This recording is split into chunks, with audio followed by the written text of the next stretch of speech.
are funded and focused features in securing new sources of funding.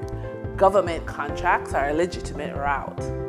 Understand that government entities assess whether a business has the financial strength to deliver a contract. Annual turnover, cash flow, and financial stability must align with contract value. Your financial statements are the key to know how a business can evaluate whether they can responsibly bid on a contract and how to present financial capacity clearly to procurement officers. As an example, early on, our client Trevon did everything himself, which led him to overestimate what his cash flow could handle.